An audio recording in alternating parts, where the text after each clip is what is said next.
kembali lagi kepada persepsi ya. Orang S1 gitu ya. Apakah orang tuh harus S1 sih?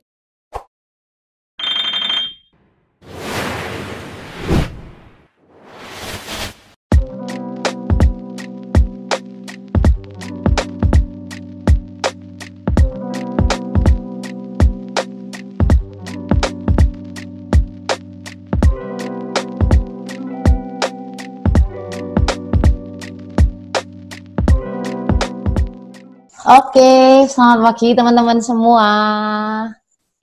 Balik lagi kita ketemu di acara Better You Podcast yang diadain sama DRP Pakis atau itu komunitas anak-anak muda dari GBI Pakis.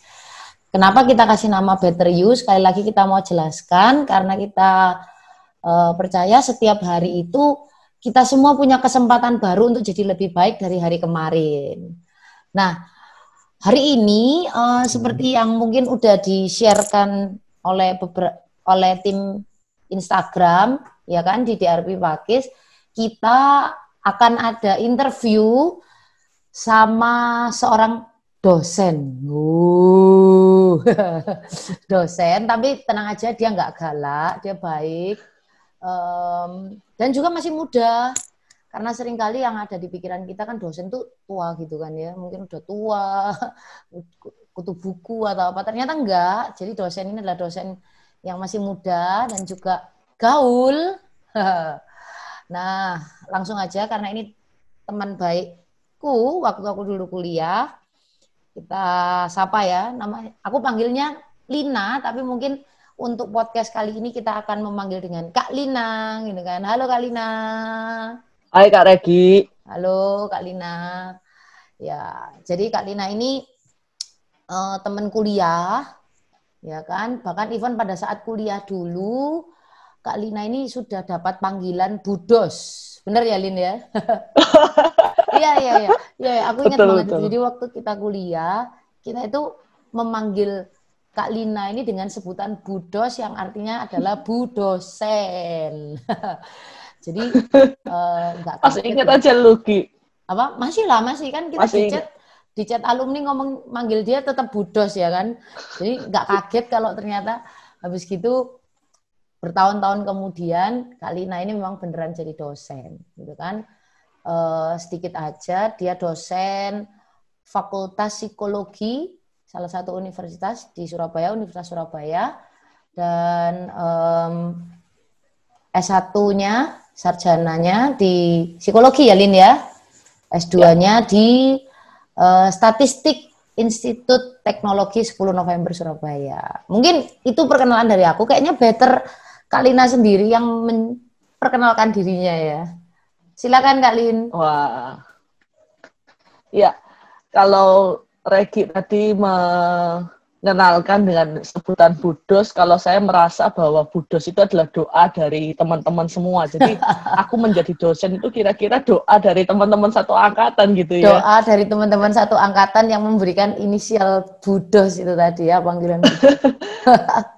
Padahal kalau diingat-ingat gitu, aku juga lupa kenapa kok awal mula itu dipanggil Budos juga nggak tahu dah ya. Ingat nggak lu, Rek? Apa? Kayaknya dimulai dari, karena memang kalau yang aku ingat ya, jadi di Fakultas Psikologi itu ada satu mata pelajaran yang namanya statistik kali ya, entah statistik atau apa. Oh iya. Nah, dan itu, ya. Memang itu momok gitu ya kan buat kita-kita yang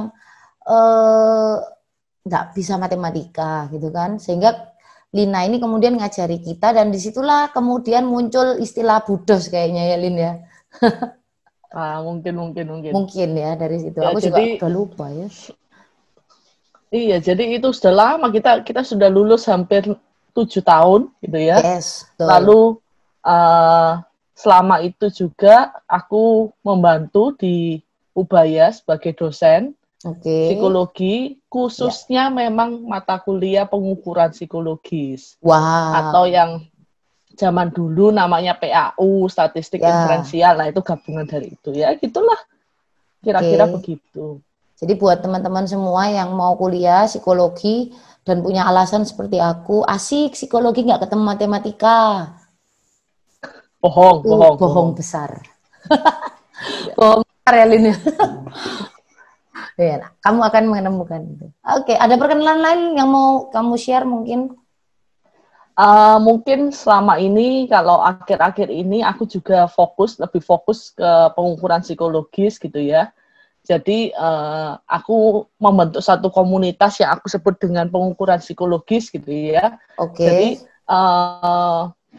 banyak aku menjangkau anak-anak muda juga kayak Regi gitu ya, untuk lebih menyukai pengukuran psikologis, terlepas dari mereka orang psikologi atau bukan. Oke, mantap. Jadi memberikan informasi penting terkait pengukuran. Kalau teman-teman semua mau tahu tentang itu, Lin, kita bisa akses lewat apa? Maksudnya tentang pengukuran psikologis atau yang kamu share biasanya, ilmu yang kamu share. Nah, aku share-nya di Instagram, bisa ditengok di pengukuran psikologis, @pengukuran-psikologis gitu ya. Atau nanti aku kelihatan juga di akan YouTube. Dibantu oleh tim multimedia di bawah ini. Wah, keren. Oke. Jadi semuanya pakai pengukuran psikologis, YouTube, podcast, semua pakai istilah pengukuran psikologis. Ya untung belum ada yang pakai gitu ya, Rek ya. Jadi aku bisa pakai gitu. Nah, memang ini ciri khas dari Kak Lina sebagai dosen muda. Dia menggunakan banyak platform media online, ya kan? Dengan berkembangnya digital online, sehingga Kak Lina akhirnya sebagai dosen membagikan, share ilmunya ke sana gitu ya. Jadi 3 platform ya, Lin, Instagram, YouTube, dan Spotify. Spotify ya. Ya, nah itu sama semua. Bisa diakses di mana aja sih podcast? Nggak cuma di Spotify. Oh, nggak cuma di Spotify. Oke. Ya. Dengan pengukuran psikologis itu tadi namanya. Nanti kita bantu gitu. Ting, ada hurufnya. Oke, ada lagi, Lin, sebelum kita berbincang-bincang? Cukup. Oke. Silakan. Nah, teman-teman semua, hari ini sesuai dengan tema yang sudah dikasih oleh tim kreatif. Jadi temanya hari ini adalah kuliah itu mahal nggak sih, gitu kan? Jadi karena memang yang kayak persepsi orang itu kuliah itu mahal, gitu kan? Bahkan ada beberapa anak muda itu datang ke aku, Lin, setelah mereka sudah selesai ujian nasional, dan ya biasa kita ngobrol, lalu aku tanya gitu kan, kamu habis gini maksudnya mau melanjutkan kemana, kuliah atau apa, mau kursus atau apa, atau mau kerja? Dan dia dengan mantap menjawab, aku mau langsung kerja aja, aku nggak kuliah gitu kan. Lalu aku tanya gitu kan, kenapa kamu nggak kuliah? Apakah mungkin punya plan lain gitu kan? Dan dia jawab, kata ibuku, jangan kuliah itu mahal, nggak ada uangnya, kecuali kalau kamu kuliah di universitas negeri yang notabene itu memang biayanya lebih murah gitu kan. Tapi kalau kamu nggak lulus di penerimaan mahasiswa universitas negeri, better kamu nggak usah kuliah gitu kan. Nah, sebenarnya berangkat dari cerita itu yang akhirnya menggelitik saya gitu kan. Wah ya istilahnya aku pengen share lah gitu kan, bagaimana kuliah dan juga tentang karir sebagai dosen. Karena jarang ya, Lin, kayaknya anak muda mau jadi dosen, bener nggak sih? Kalau sekarang sih, Rek, karena terkadang ini kembali lagi kepada persepsi ya, orang S1 gitu ya, apakah orang tuh harus S1 sih? Harusnya kalau menurutku enggak gitu ya. Oke. Tapi bukan berarti kuliah itu enggak penting. Betul. Nah, tapi sangat mengecewakan banyak orang kuliah gitu kan. Lalu setelah lulus dia nggak dapat pekerjaan nih, Rek. 1 tahun nggak dapat kerjaan, dia akan apply S2 karena merasa mungkin orang tua mampu biayain. Oke, jadi motivasinya setelah apply S2, terus setelah apply S2, dia sudah lulus S2, ternyata nggak keterima kerja juga. Wow. Gitu kan? Akhirnya jadilah dosen. Karena merasa jadi dosen itu kan syaratnya S2 kan, Trek. sudah kadung S2, belum punya pekerjaan ya Lin, akhirnya mereka kemudian jadi dosen aja ngelamar. Jadi dosen aja ngelamar. Nah, kalau kamu sendiri, Kak Lina, gitu kan, apa yang membuat Kak Lina tertarik berkarir sebagai dosen? Apa memang keinginan pribadi atau jangan-jangan tadi jalur yang kejadian yang terjadi yang Kak Lina tadi ceritain itu atau apa gitu? Apa motivasinya Kak Lin berkarir sebagai dosen? Nah, sebenarnya aku tuh jadi dosen itu betul-betul suatu kebetulan, Rek. Wow. Aku jadi dosen itu begitu lulus S1, aku sudah menjadi dosen, membantu mentor gitu ya di Ubaya. Padahal itu notabene aku masih S1, Rek. Dan pada zaman itu S1 masih diperbolehkan. Oh, pada zaman itu S1 masih diperbolehkan jadi dosen ya? Diperbolehkan jadi dosen. Dan ada peluang itu. Kira-kira di tahun 2014 akhir gitu kan, itu ada peraturan bahwa jadi dosen itu enggak boleh S1. That's why aku lanjutin S2 aku di tahun 2015. Jadi ceritanya gitu. Nah, kenapa sih kok aku mau jadi dosen? Sebenarnya itu semua aku percaya Tuhan yang atur jalannya.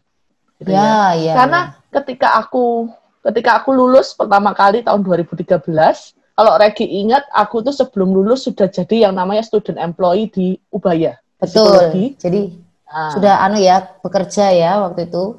Ya, jadi sebelum di semester akhir aku sudah kerja bantuin Pak Bagus gitu kan, mentorku.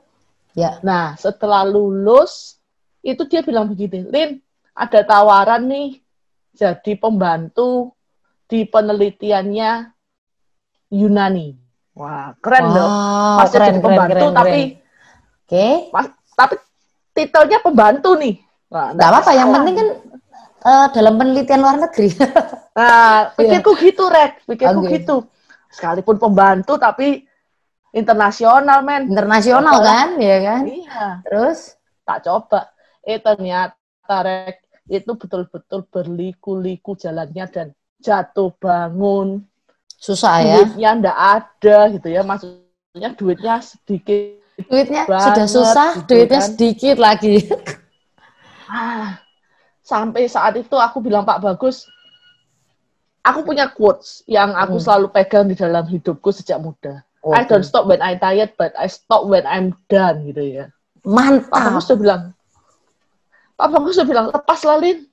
Udah nggak ada duitnya, lepas aja lah. Aku bilang, I don't stop when I'm tired, but I stop when I'm done, gitu kan. Oke. Tak cari cara, akhirnya Pak Bagus itu mengusulin, udah kamu masuk kelas aja, bantu aku ngajar. Anak-anak mahasiswa kerain sebagai surveyor untuk ambil data. Nah, dari sana kelanjutan, Rek. Jadi dosen. Ya. Gitu. Benar-benar diatur Tuhan ya, jadi istilahnya memang. Tapi kamu menikmati nggak? Istilahnya ini kan bukan kalau mungkin bahasa gampangnya, bukan cita-cita kamu dari awal gitu kan, untuk wah aku lulus aku bakal jadi dosen. Ini kan istilahnya tanpa sengaja kamu kecemplung ke dunia itu ya kan. Tapi setelah kamu menjalani apa? Ini sesuatu yang aku syukuri gitu ya. Aku tahu Allah segala turut bekerja gitu ya. Jadi betul. Aku benar-benar bersyukur Tuhan cemplungin aku di jalan ini, Tuhan belokkan aku dari rencana aku. Padahal aku tuh pinginnya jadi Master of Counseling dulu, mimpinya. Serius. Master of Counseling ya. Belokkan aku. Tuhan belokkan aku.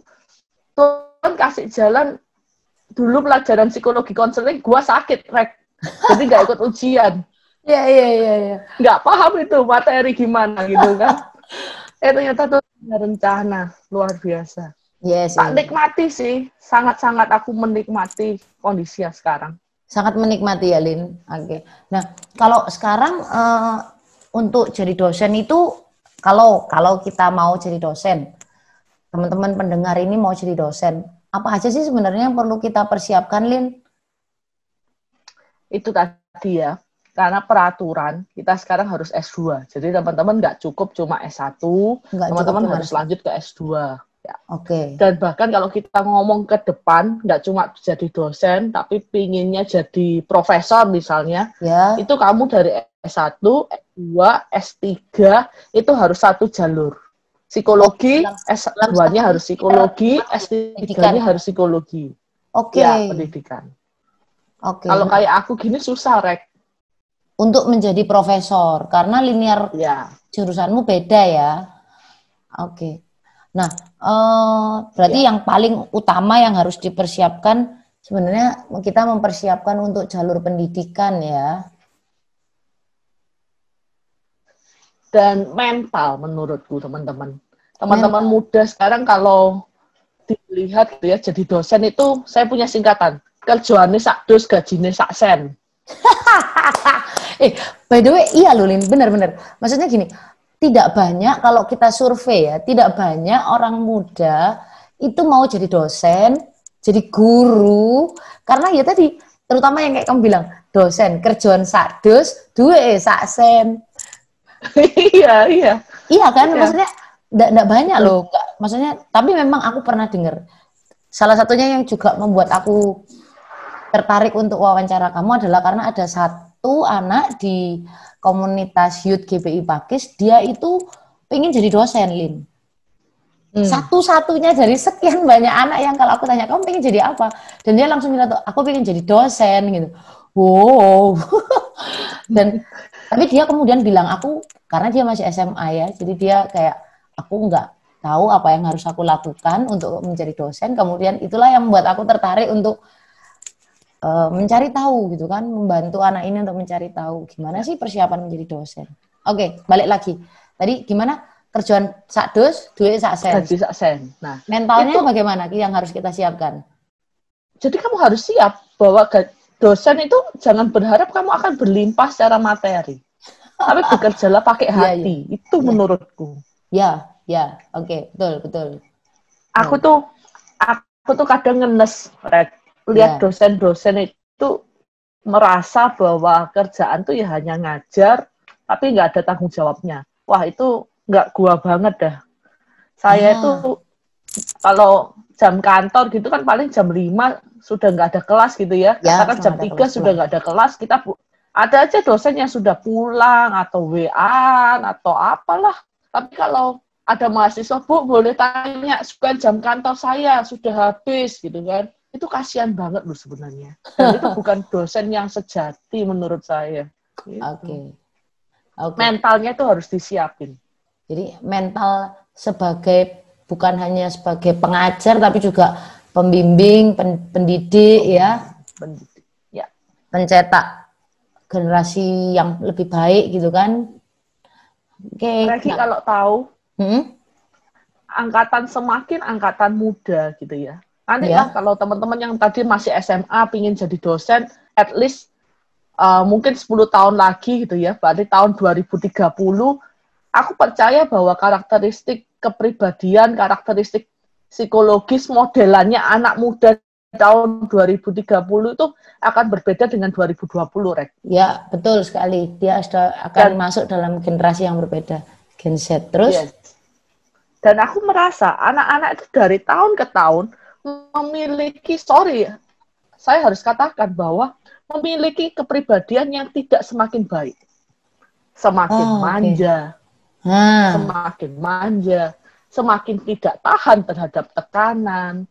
Dan itu terbawa ketika kita kasih tugas gitu ya. Bu, susah. Bu, nggak bisa. Padahal belum dicoba, Rek. Oke. Kita harus bimbing dia, kita harus kuatkan. Ayolah, bisa lah, gini loh cumaan. Ya, betul. Jadi ini sebagai juga media curhatan para dosen. Ya. Guys, teman-teman semua, kalian harus punya mentality yang baik ya. Tahan terhadap pressure, karena memang persaingan dunia semakin ketat. Memang kalau kita lihat semakin cepat, banyak semua terjadi semakin instan, tapi semakin sulit, benar kan Lin ya? Betul. Jadi mereka harus punya daya saing, daya tahan terhadap pressure yang kuat. Oke. Balik lagi, tadi kamu sempat bilang bahwa dosen tuh sebenarnya punya jam kantor ya, Lin ya? Punya Punya ya. Oke. Nah, so kalau secara kegiatan, aktivitas selain ngajar, apa sih sebenarnya yang dilakukan sama seorang dosen, Lin? Oke. Banyak orang beranggapan bahwa jadi dosen itu hanya ngajar, tapi sebenarnya enggak. Dosen itu tridharma. Ada 3 yang harus dilakukan. Pertama memang ngajar. Kedua penelitian. Nah, ini dosennya harus nulis jurnal gitu. Itu kewajiban, Rek. Jadi bukan enggak semua dosen senang nulis jurnal. Ya kadang itu karena keterpaksaan aja demi duit bonus kan. Nah. Lalu yang ketiga adalah pengabdian masyarakat. Pengabdian masyarakat itu apa? Apa yang kita perlu lakukan sebagai dosen? Biasanya ngapain? Misalnya gini, aku orang psikologi, gitu kan, pengabdian masyarakatku bisa memberikan penyuluhan ke desa-desa. Bagaimana sih supaya selalu bahagia sekalipun masa COVID-19. Nah, itu contoh pengabdian kita kepada masyarakat. Kita turun langsung ke komunitas, kita turun langsung ke suatu wilayah, atau yang pernah tak lakukan misalnya membantu korban Merapi misalnya. Nah, itu termasuk pengabdian masyarakat. Gitu. Iya. Oke. Jadi paling tidak ada 3 itu ya. Itu belum termasuk kita sebagai pembimbing, ya kan? Bukan, belum termasuk sebagai pembimbing, sebagai apa ya? Pembina karakter mahasiswa, ya kan? Harapan kita kan mereka bukan hanya pintar secara knowledge, tapi kan juga secara karakter mereka ketika lulus sudah siap. Gimana? Benar banget bahwa kita itu harus betul-betul mau membimbing dan mendampingi membangun karakter yang mungkin di rumah tidak dapat. Nah itu pergeseran masa juga loh. Dulu zaman kita keluarga rasanya hangat ya, tapi dengan perekonomian makin sulit, kerja makin sulit, rasanya kok hubungan hangat di keluarga itu semakin hilang. Semakin berkurang ya. Ya, oke. Nah, dari gambaran yang tadi kamu cerita, Lin, gitu kan, sebenarnya sulit nggak sih jadi dosen? Maksudnya kan ada belum dengan tugas mengajar, termasuk membuat kurikulum nggak? Tergantung, itu tidak semua dosen. Tidak semua dosen ya, oke. Mengajar, bikin jurnal penelitian yang tentu prosesnya nggak mudah. Terus apalagi? Oh itu tadi pengabdian masyarakat. Belum berhadapan dengan mahasiswa yang menguras emosi, ya kan? Iya, betul. Sulit nggak sih sebenarnya jadi dosen tuh, tantangannya apa aja sih? Gini ya, semua itu kembali kepada passion. Kalau kamu nggak passion, pasti susah. Ya. Betul. Mantap. Jadi tantangannya adalah menemukan passionmu. Apakah memang passionmu di sini? Jadi istilahnya passion itu yang akan menggerakkan energi kita ya untuk kuat terhadap tantangan. Pernah mau menyerah nggak, Lin? Gimana, Lin? Wah, pernah pengen menyerah nggak? Pernah, dan mungkin baru-baru ini, Rek. Oke. Gimana tuh ceritanya? Boleh share nggak? Aku tuh punya teman di fakultas tetangga gitu ya, sesama dosen di Ubaya, fakultas tetangga gitu kan. Dia tuh bilang gini, aku tak resign aja dah. Padahal dia baru jadi dosen 2018, Rek. Dia sudah pengen resign gitu kan. Bagaimana dengan aku yang sejak 2014 gitu kan. Sudah lebih lama, sudah lebih mencicipi banyak masalah gitu kan.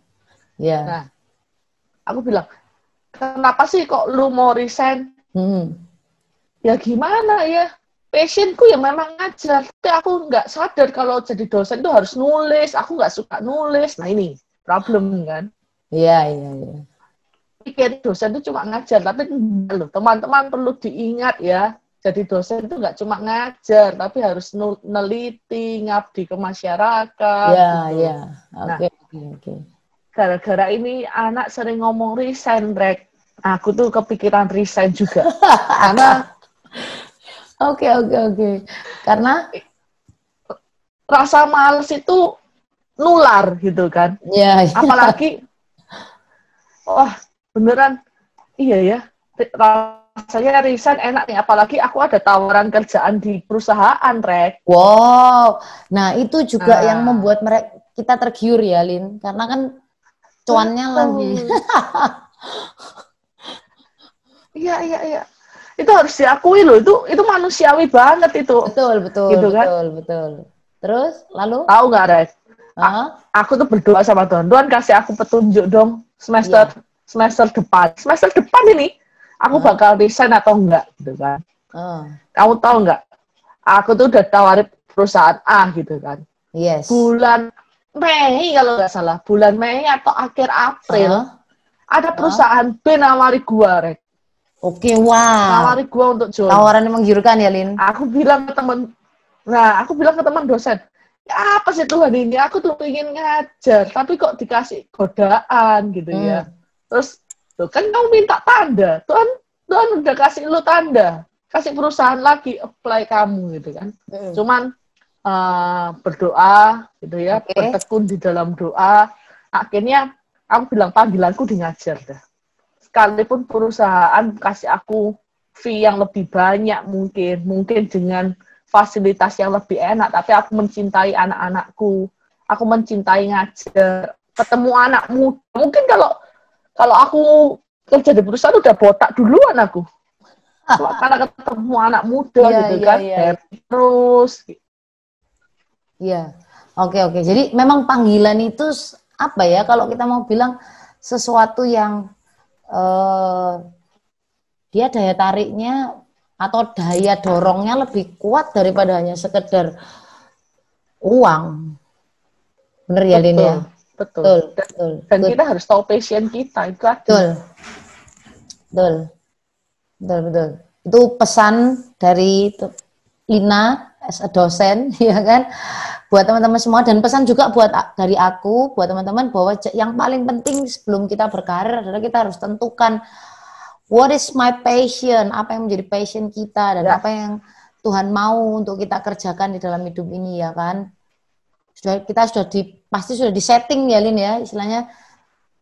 Selama kita hidup ini kita akan berkarir sebagai apa. Good, thank you, Lina. Selalu bawa dalam doa, selalu berdoa. Itu kuncinya. Yes. Selalu berdoa. Aku berdoa gini ke Tuhan, Tuhan terserah dah, lu mau lempar aku kemana dalam tahun ini gitu. Ya. Trust and obey, percaya dan berserah, itu yang penting. Good. Betul, amin. Jadi memang bukan artinya kalau kita mengerjakan sesuatu sesuai dengan passion itu lalu tidak ada tantangan. So pasti ada tantangan, cuman kita percaya kalau kita berada di jalur yang sudah ditentukan Tuhan, pasti ada kekuatan ya buat kita. Jalannya, ada kekuatannya. Betul. Oke, ngomong-ngomong, Lin, ini tadi kita ngomongin soal karir ya, perjalanan sebagai dosen. Tadi kalau kita balik, tadi kamu sempat share bahwa memang syarat utama, terutama di Indonesia ya, untuk kita jadi dosen tuh harus minimal sarjana S1 ya, kemudian magister ya, S2. Nah, sekarang kita ngomongin soal perkuliahan, Lin. Ngomongin soal perkuliahan. Tadi kita ngomongin soal karir ya sebagai dosen. Itu perjalanan studimu dari S1 ke S2 kayak gimana sih, Lin, kira-kira? Nah, itu nggak mulus-mulus amat juga sih, Rek. Ya. Aku itu setelah lulus S1, seperti aku bilang, aku pengen jadi Master of Counseling gitu kan. Tapi panggilan, tanya ke Tuhan, ini panggilanku bukan gitu kan. Terus kelihatannya enggak gitu kan. Lalu papaku tuh tipe orang yang keras banget, Rek. Begitu lulus S1, uang saku tuh di stop. Oke. Begitu wisuda itu orang tua sudah stop uang saku ke aku. Oke. Waktu itu aku mau bilang, aku pengen S2 kan. Aku pengen S2, tapi aku kan sudah sambil kerja. Teman-teman tak kasih tahu ya, di tahun 2013, gajiku pertama itu cuma 600.000 per bulan. Wow, buat beli kuota aja nggak cukup itu. Kalau anak-anak. Iya kan? 600.000. Wow, terus. Oke, Lin. Bensin di stop, uang kos di stop, semuanya di stop, Rek. Oke. Tapi memang setelah aku jalani, setelah aku agak besar gitu ya, setelah aku bertahun-tahun jalani, didikan papaku tuh bikin aku mandiri. Dan aku kerja keras untuk aku mencukupi kehidupanku. Padahal nek gak cukup, nek gak punya malu, bilang aja ke papa, uangnya gak cukup, pasti disuplai. Tapi kan gengsi ya, Rek ya. Iya. Betul lah. Kita kan udah wisuda, itu udah bawa beban tuh ketika kita udah wisuda tuh. Iya. That's why aku tuh cari beasiswa, Rek. Oke. Cari beasiswa untuk S2. Nah, ketemulah di ITS itu. Kamu Jadi, cari, teman-teman jangan pernah takut untuk kuliah, karena selalu ada jalan kalau memang mau gitu ya. Masih ada banyak cara gitu loh. Betul. By the way tadi kamu sempat sebutkan kamu mencari beasiswa. Itu kita kalau mau dapatkan informasi beasiswa itu lewat apa sih, Lin? Gini, beasiswa biasanya kalau S1, kalau teman-teman S1 gitu kan, jadi bukan S2 nih bicaranya, kalau S1 teman-teman bisa search di website universitas masing-masing. Oh, jadi cari di universitas per universitas ya? Ya. Oke. Jadi misalnya pinginnya jadi psikolog, jadi orang psikologi gitu kan. Psikologi di Surabaya itu banyak. Ada Ubaya, ada WM, ada Ciputra, ada Hang Tua gitu kan. Ya. UNER. Ya. Nah, UNTAK. Nah, kamu mau yang mana? Ya. Jadi kalau kita sasar kampusnya dulu ya, Lin? Betul. Ya. Kamu harus cari kamu mau kuliah di mana. Oke. And then baca itu peraturan-peraturannya untuk untuk dapat beasiswa apa yang harus dicapai. Oke. Kalau S2 Rek lebih gampang. Karena sekarang ada yang namanya beasiswa LPDP, Lembaga Pendanaan Pendidikan dari Pemerintah. Oh, itu kita bisa studi sampai luar negeri juga. Dapat informasi kalau LPDP. LPDP. Ya, LPDP. Itu ada webnya, Lin? Ada. Nanti langsung aja search di Google LPDP, nanti langsung muncul. Kalau mau studi lanjut ya, dia nggak memberikan untuk S1 tapi. Jadi dari S1 ke S2 ya, catatannya itu. Ya. Oke, LPDP. Itu untuk, kalau kita ngomong LPDP itu apakah dia menyediakan beasiswa untuk sampai ke luar negeri atau hanya untuk kampus-kampus yang ada di Indonesia aja? Sampai luar negeri. Luar negeri. Mantap. Bahkan kalau kamu mau S3 pun dia bisa kasih, Rek. Wow. Luar negeri pun. Kamu nanti ada syarat-syaratnya cuma ya. Cuman ada syarat-syaratnya. Iya, betul. Oke. Jadi istilahnya kalau memang kita ingin kuliah tapi dalam keterbatasan dana, memang kita perlu proaktif untuk mencari informasi ya, Lin. Betul banget. Oke. Nah, waktu itu terus kemudian perjalananmu akhirnya bisa masuk S2 statistik di ITS gimana? Wah, itu betul-betul penyertaan Tuhan. Tahu nggak? Aku ini satu-satunya dan mahasiswa pertama di ITS, statistik ITS yang bukan dari statistik, Rek. Tapi mereka berani terima. Karena memang biasanya memang lebih sulit ya, yang kalau beda linear ya. Yang beda. Susah, betul. Oke. Jadi selama aku S2 itu, kan di sana itu kalau S2 itu cuma 40 SKS kalau aku nggak salah ya. Jadi sebenarnya cuma sedikit, Rek. Oke. Tahu nggak? Aku tuh disuruh sit in di S1 sama dosen-dosenku. Oh. Jadi aku kuliah itu mungkin ada 80 SKS S2. Karena kamu harus memperlengkapi mungkin basic-nya ya. untuk statistik, begitu ya? Iya. Ya, ini orang-orang yang nggak tahu, kiranya enak aja gitu ya. Tapi teman-temanku cuma 40 SKS, aku 80 SKS. Lebih lama dong durasi waktu untuk kamu nyelesain S2-nya ya? Enggak. Oh, enggak? Jadi, kalau teman-temanku satu hari kuliah 1, aku satu hari kuliah sampai 3. Oh. Harian di kampus itu. Mantap. Oke. Nah, oke Lin. Tapi tadi kan kalau misalkan itu kamu beasiswa nggak? Yang S2-nya di ITS? Beasiswa tapi dari ITS. Jadi dibantu dari ITS. Dibantu dari ITS. Nah, kan kalau bukan LPDP. Oke. Itu berarti kamu cari informasi ke ITS ya, Lin ya, waktu itu? Ya. Langsung, oke. Memang kamu udah kepingin kuliah di ITS waktu itu, Lin?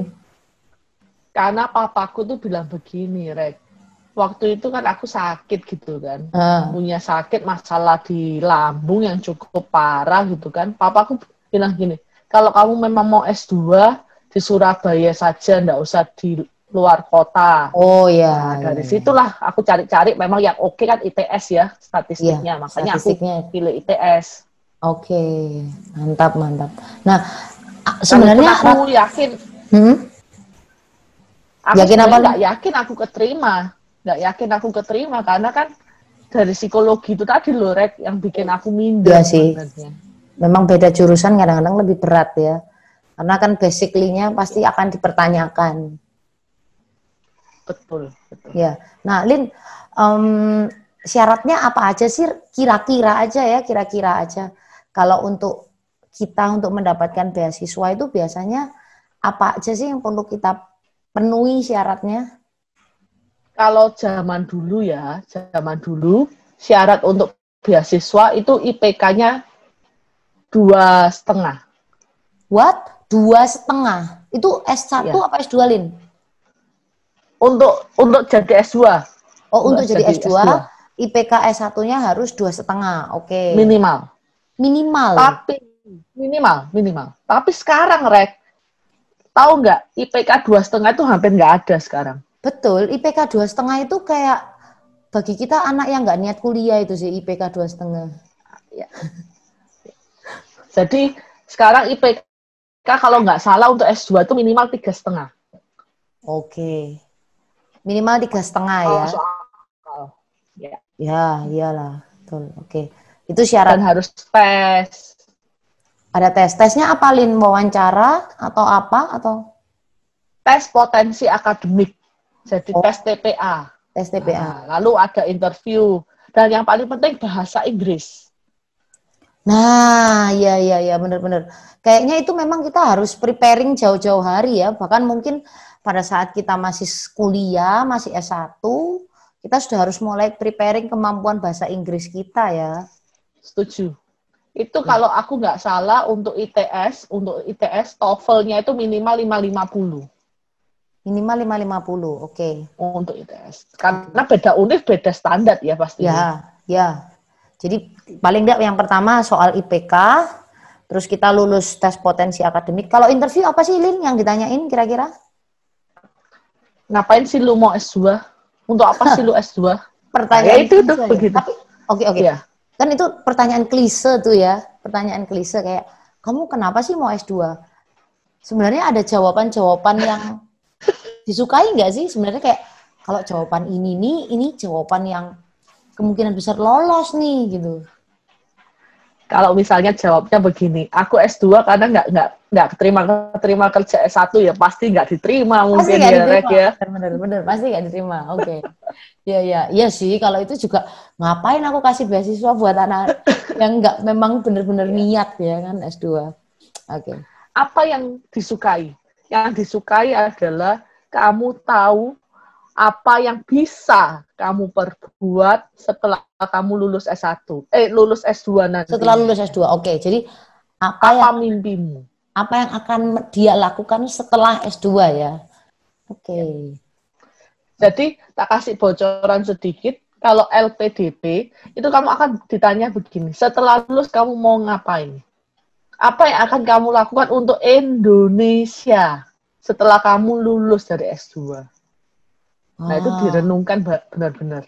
Direnungkan, dihayati, ya kan? Iya, iya, iya. Tanya Tuhan, Iya, iya. jalannya kemana. Ya, ya. Jadi memang lebih ke hasil ya, kontribusi kepada Indonesia ya, terutama kalau Betul, LPDP betul. ya, untuk dari kita. Waktu itu kamu jawab apa, Lin? Apa ya? Aku waktu itu sudah bilang aku itu sudah jadi dosen sekalipun aku belum S2. Nah, aku mau ngembangin pendidikan supaya aku bisa lebih menyalurkan apa yang aku tahu ke banyak orang, ya gitu-gitulah, Rek. Oke. Waktu itu Tapi memang passionnya kan di sana ya. Tapi kan memang Mimpinya itu yang dilakukan oleh Lina, ya kan? Ya. Dan aku terjuni itu sekarang setelah aku lulus. Ya, jadi kalau bahasa Surabaya itu gak ngedabrus, ya kan? Ya kan? Ya kan maksudnya Benar-benar. jadi katakan itu yang komitmen. Oke, jadi 3 itu ya, IPK. Kemudian yang kedua tadi kalau aku catat tes potensi akademik sama wawancara di situ ya. Sama yang ketiga TOEFL Bahasa ya. Inggris. TOEFL. Berarti kalau kayak gini persiapannya nggak bisa mepet ya, Lin. Apalagi IPK. Ini bahkan mungkin pada saat kita mau belum lulus pun kita sudah punya angan-angan S2 ya. Kita sudah mulai preparing itu. Ya, sudah harus bangun IPK-nya supaya nggak sampai anjlok.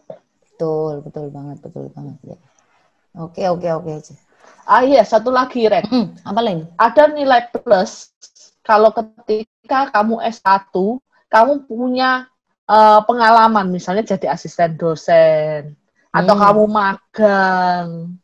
Itu akan menjadi nilai plus buat kamu dapetin beasiswa. Jadi, kalau kuliah satu itu jangan kupu-kupu, kuliah pulang. Nah. Iya. Jangan kuliah pulang ya. Oh, ya, ikut organisasi gitu termasuk nggak, Lin? Ya, kura-kura kuliah rapat. Nah, itu nilai plus nanti kalau kita ikut organisasi, ikut BEM, ikut kepanitiaan, ikut DPM. Nah, itu akan menambah nilai plusmu. Oke, paham. Jadi memang ya, sisi non akademik juga penting ya. Iya. Prestasi lomba-lomba gitu bantu nggak, Lin? Wah, sangat membantu, Rek. Dan lomba itu tidak harus akademik. Lomba tidak harus akademik kan ya, Lin? Non akademik. Ya. Oke. Suka basket gitu ya, kembangin skillmu di basket, ikuti turnamen, menang, dapat duit. Itu juga membantu ya untuk kita, istilahnya kalau kita punya impian S2, akan menjadi modal yang penting ya untuk itu. Ya. Oke. Kamu lagi S3 atau ada rencana mau S3, Lin? Sedang berdoa, Rek. Sedang berdoa ya. Kita doakan bareng-bareng ya, teman-teman. Kak Lina akan mengambil pendidikan yang lebih tinggi. Gitu ya? Ini MC-nya juga. Amin. Ya kan. Dari dulu pengen S2 juga nggak dimulai-mulai ya kan.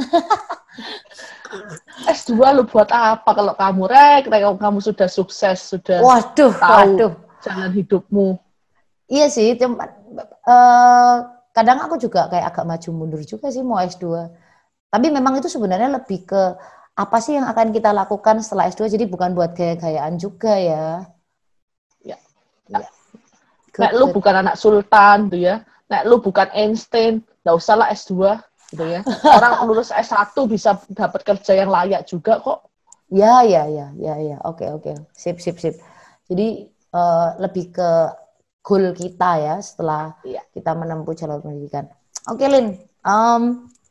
Sebagai closing, kamu kasih dong satu, entah itu motivational quotes atau pesan atau apapun ya yang mungkin, atau prinsip hidupmu yang kamu pegang, yang itu bisa buat nyemangatin kita semua.